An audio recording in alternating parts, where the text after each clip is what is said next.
stories don't define you. How you tell them will. Hi, I'm Sarah Elkins, your host and chief story maker of Elkins Consulting.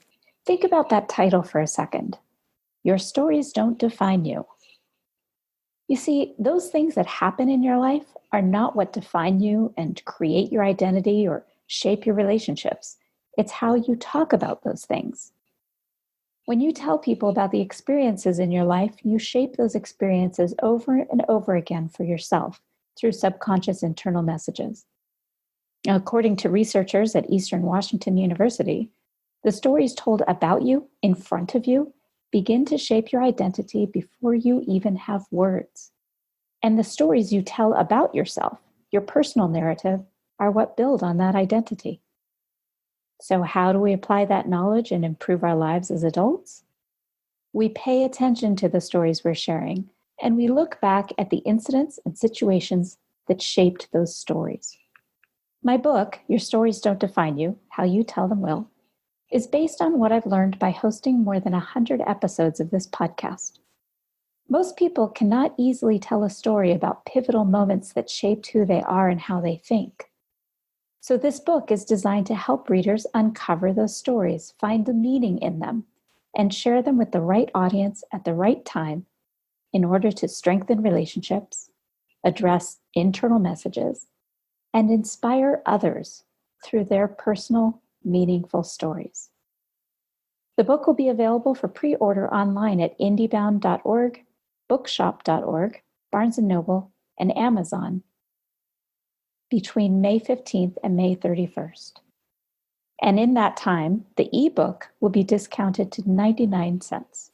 I finished writing the book in November of 2019, just a few months prior to the COVID-19 pandemic, with absolutely no idea how 2020 would transform our global community.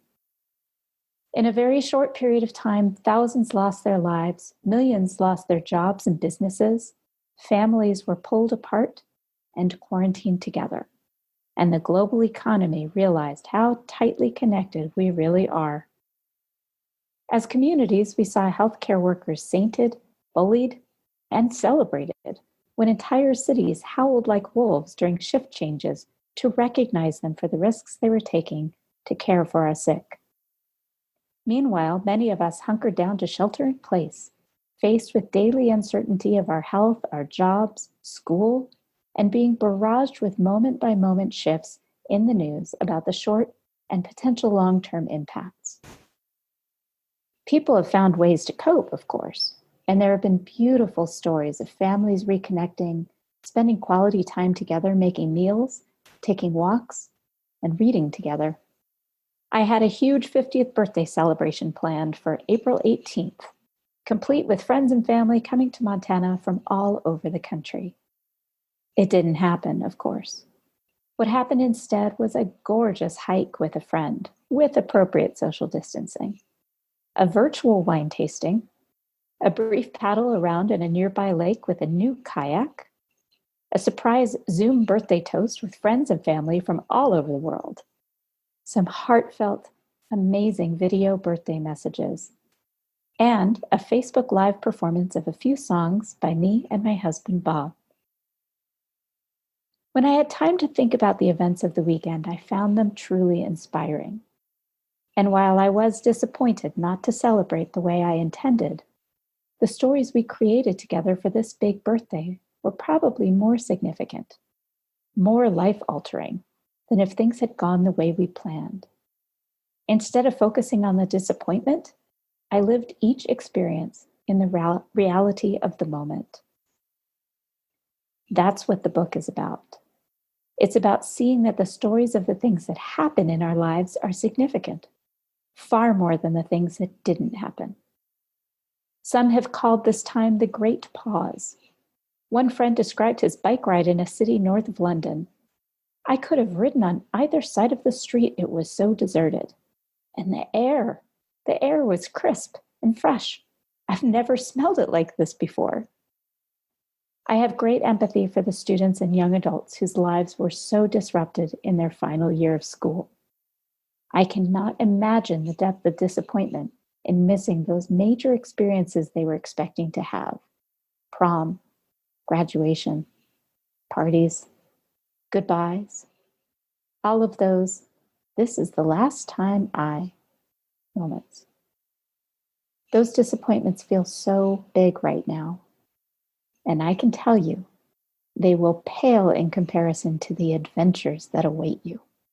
Listeners, please take time now to begin collecting stories of this experience, to remember the details of incidents and situations that you can look back at to see how pivotal they were in how you see yourself and how you see the world around you.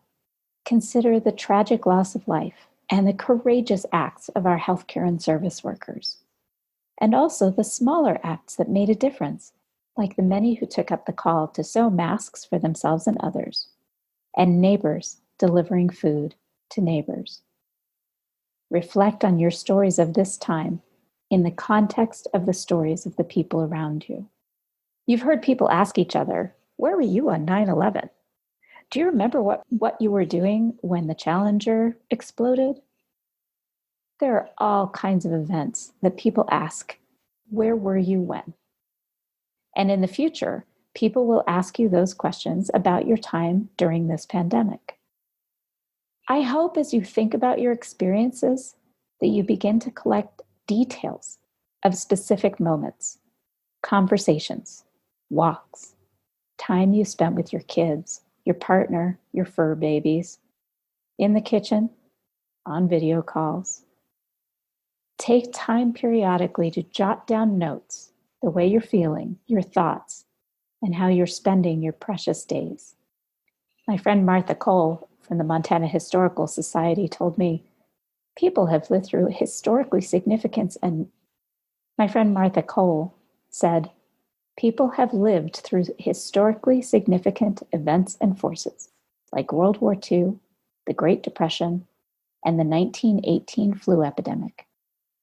I find great comfort knowing that they survived and had stories to tell. Martha works for the Montana Historical Society, and they've been collecting the stories of individual Montanans for decades, including letters written by and to individuals across the state from the time settlers began making their lives here. These letters, archived for future generations to read and learn from, have offered a unique perspective for students, giving important context to the history they're learning and reading about in school. When our younger son was a freshman in high school, his drama class performed letters from that collection, written by and for Montanans from our territorial days up to around the time of the Gulf War. It was an incredible opportunity for them and for the audience, especially the Q&A session with the students following the performance. Many of them mentioned how much more meaningful the study of history was when they could touch and feel real people's experiences like that.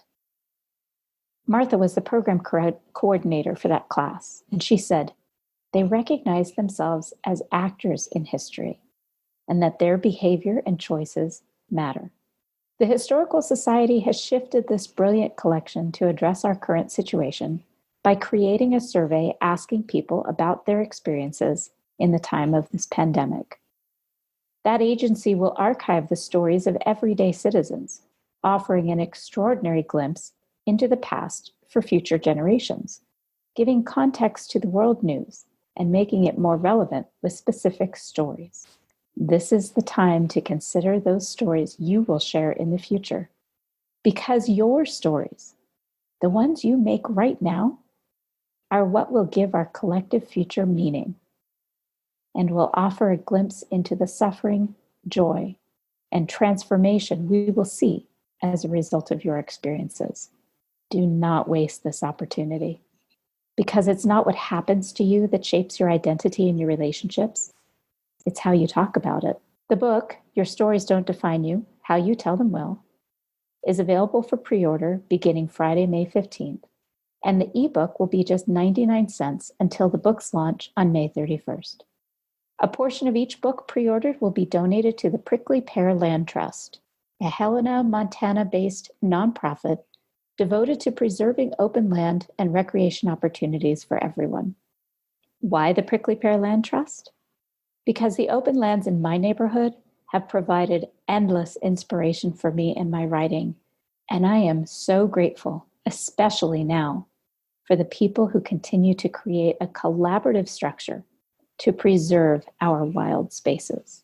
Please visit indiebook.org, bookshop.org, Barnes & Noble, or Amazon.com to pre-order the book before May 31st. And please remember to support your local bookstores. Thank you.